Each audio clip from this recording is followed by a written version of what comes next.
How to apply for a PAN card के spoken tutorial में आपका स्वागत है। इस ट्यूटोरियल में हम सीखेंगे पैन कार्ड के लिए आवेदन करना, आइडेंटिटी प्रूफ यानी पहचान के प्रमाण के लिए डॉक्यूमेंट्स, एप्लीकेशन की स्थिति का पता लगाना। पैन कार्ड एप्लीकेशन फॉर्म को फॉर्म 49A कहते हैं। यह फॉर्म नीचे दिए गए लिंक से डाउनलोड किया जा सकता है। एक बार जब आपने यह फॉर्म डाउनलोड कर लिया है तो आप उसका प्रिंट ले लें। आगे फॉर्म को भरें। फॉर्म को स्पष्टता से सिर्फ अंग्रेजी के ब्लॉक लेटर्स यानी बड़े अक्षरों में भरा जाना है। यह बेहतर होगा कि आप फॉर्म भरने के लिए काली इंक वाले पेन का प्रयोग करें। प्रत्येक बॉक्स में केवल एक ही कैरेक्टर यानी अक्षर, नंबर, पंक्चुएशन साइन भरें। प्रत्येक शब्द के बाद एक बॉक्स खाली छोड़ना जरूरी है। व्यक्तिगत आवेदकों को दो नए सफेद बैकग्राउंड के साथ रंगीन फोटो की जरूरत होती है। फॉर्म पर ये फोटो दिए गए स्थानों पर लगाए जाने हैं। फोटो का साइज 3.5 सेंटीमीटर बाय 2.5 सेंटीमीटर होना चाहिए।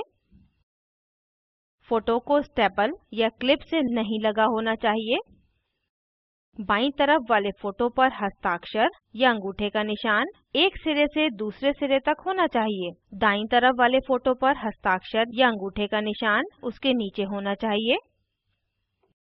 अंगूठे का निशान नोटरी पब्लिक या किसी भी मान्यता प्राप्त अधिकारी के द्वारा आधिकारिक सील और मोहर से प्रमाणित होना चाहिए।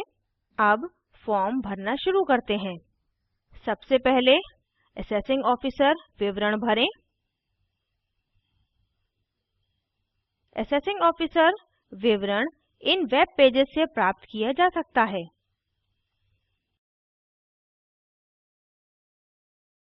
आइटम 1 सेक्शन में आपको अपना निजी विवरण भरना है। यहाँ अपना टाइटल चुनें, जैसे श्री, श्रीमती आदि। अपना सरनेम, फर्स्ट नेम और मिडिल नेम पूर्ण रूप से लिखें। ये इनिशियल्स के बिना भरे जाने हैं। आपके नाम के साथ कोई भी उपसर्ग जैसे मिस, डॉक्टर, कुमारी आदि नहीं होने चाहिए। व्यक्ति ना होने की स्थिति में क्या होता है अगर नाम दिए गए स्थान से बड़ा हो? उस स्थिति में यह फर्स्ट और लास्ट नेम के लिए दिए गए स्थान में लिखना जारी रखें। कंपनी की स्थिति में नाम लघु रूप में नहीं होना चाहिए। उदाहरण प्राइवेट लिमिटेड पूरा लिखना चाहिए। परिवर्तन जैसे Pvt LTD, private LTD, p.ltd आदि स्वीकार्य नहीं है।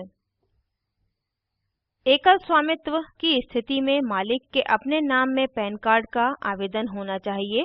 यह पैन कार्ड पर प्रिंट किया जाएगा।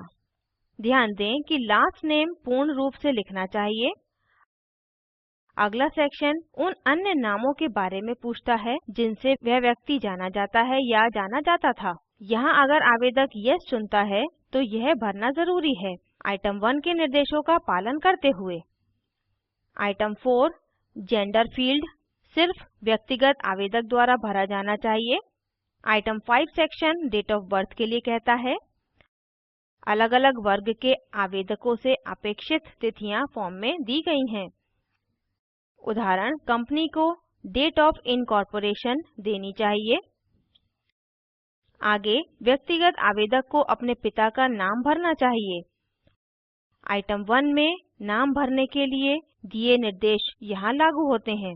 ध्यान दें शादीशुदा महिला को भी अपने पिता का नाम भरना चाहिए, ना कि पति का नाम।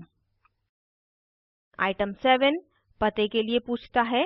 घर का पता केवल व्यक्तियों HUF, AOP, BOI या AJP द्वारा भरना चाहिए। व्यक्तियों को ऑफिस का पता भी भरना चाहिए अगर वह आय का स्रोत रखते हों, जैसे बिजनेस या प्रोफेशन।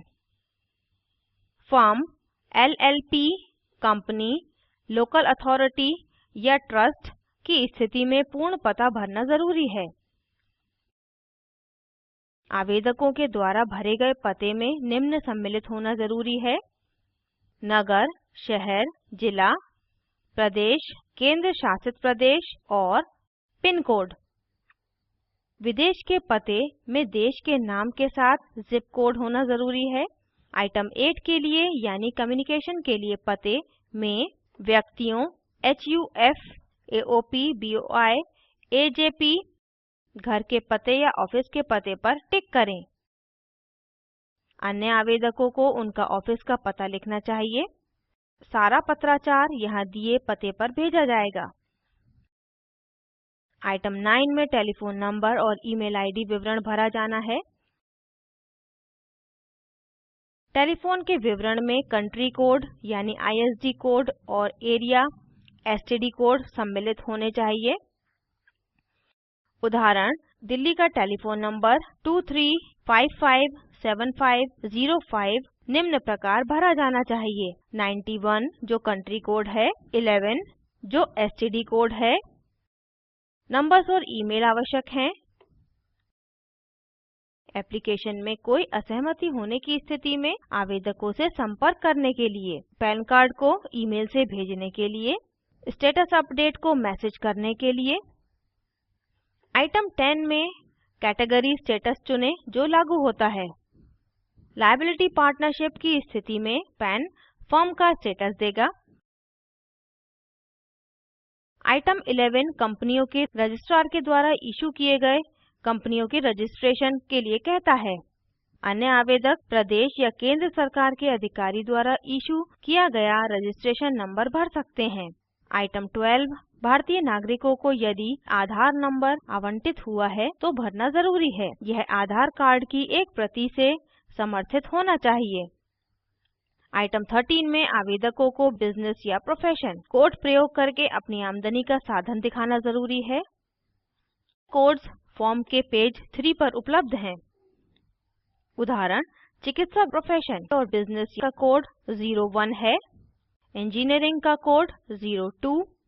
आइटम 14 प्रतिनिधि निर्धारितियों यानी रिप्रेजेंटेटिव असेसीज के निजी विवरणों के लिए पूछता है। सिर्फ वे जिनको आयकर अधिनियम के सेक्शन 160 में स्पष्ट किया गया है वो प्रतिनिधि निर्धारितियों यानी रिप्रेजेंटेटिव असेसी की तरह कार्य करते हैं। उनमें से कुछ हैं अनिवासी का एक एजेंट, एक अवयस्क, पागल, मंदबुद्धि, कोर्ट ऑफ वार्ड्स यानी अवयस्क वारिस आदि के अभिभावक या मैनेजर।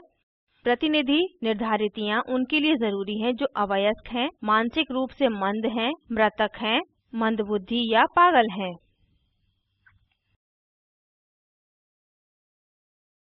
प्रतिनिधि निर्धारितियों का निजी विवरण यहाँ भरा जाना है। आइटम 15 उन डॉक्यूमेंट्स के बारे में है जिनको पैन कार्ड एप्लीकेशन के लिए जमा किया जाना है। पैन कार्ड एप्लीकेशन के साथ पते का प्रूफ और आइडेंटिटी प्रूफ लगाना जरूरी है।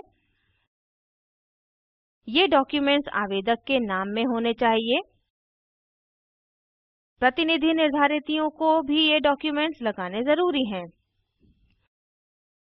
पैन एप्लीकेशन फॉर्म के पेज 4 पर डॉक्यूमेंट्स की सूची दी गई है जो पता और आइडेंटिटी का प्रूफ देते हैं।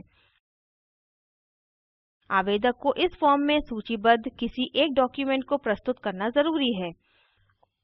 उदाहरण, व्यक्तिगत आवेदक और HUF के लिए आइडेंटिटी प्रूफ निम्न है: स्कूल छोड़ने का प्रमाण पत्र, राशन कार्ड, ड्राइविंग लाइसेंस आदि।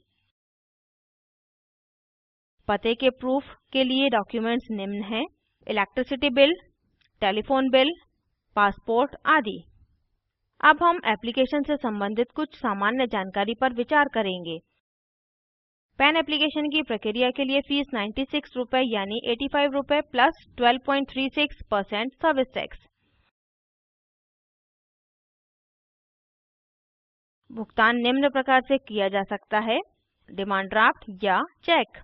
भारत के बाहर रहने वालों के लिए प्रक्रिया की फीस 962 रुपये है यानी एप्लीकेशन की फीस 85 रुपये प्लस भेजने का शुल्क 771 प्लस 12.36% सर्विस टैक्स। विदेश के पते के लिए भुगतान सिर्फ डिमांड ड्राफ्ट से ही हो सकता है जो मुंबई में देय हो। फॉर्म के अंत वाला बॉक्स आवेदक के हस्ताक्षर या अंगूठे के निशान के लिए है। अवयस्क, मृतक पागल और मानसिक रूप से मंद के लिए प्रतिनिधित्व निर्धारिती के हस्ताक्षर या अंगूठे का निशान दिया जाना चाहिए। बिना हस्ताक्षर या अंगूठे के निशान वाली एप्लीकेशन खारिज कर दी जाएगी। आवेदकों को इस फॉर्म की स्वीकृति पर एक्नॉलेजमेंट यानी रसीद प्राप्त होगी। इस पर एक विशिष्ट पहचान संख्या होगी। यह नंबर एप्लीकेशन की स्थिति का पता लगाने के लिए प्रयोग किया जा सकता है। आप इसकी स्थिति का पता आयकर विभाग की वेबसाइट या इन वेबसाइट से भी लगा सकते हैं। इस वेबसाइट पर स्टेटस ट्रैक सर्च इस कार्य को करेगा। इस सर्च को या तो आपके एक्नॉलेजमेंट नंबर की या विवरण जैसे नाम और डेट ऑफ बर्थ की ज़रूरत होगी। आपको पैन के स्टेटस का विवरण एसएमएस के द्वारा भी प्राप्त हो सकता है। SMS NSDLPAN space 15 digit acknowledgement number और इसे 57575 पर भेज दें। डाक के पते निम्न की तरह दर्शाए गए हैं। आशा करती हूँ यह जानकारी उपयोगी थी। अब इसे सारांशित करते हैं। इस ट्यूटोरियल में हमने निम्न सीखा। पैन कार्ड के आवेदन के लिए प्रक्रिया, आइडेंटिटी प्रूफ के लिए डॉक्यूमेंट्स और पैन कार्ड के स्टेटस का पता लगाना। निम्न लिंक पर उपलब्ध वीडियो देखें। यह स्पोकन ट्यूटोरियल प्रोजेक्ट को सारांशित करता है। अच्छी बैंडविड्थ न मिलने पर आप इसे डाउनलोड करके देख सकते हैं। Spoken tutorial project team spoken tutorials का उपयोग करके कार्यशालाएं चलाती है। ऑनलाइन टेस्ट पास करने वालों को प्रमाण पत्र देते हैं। अधिक जानकारी के लिए contact@spoken-tutorial.org पर लिखें।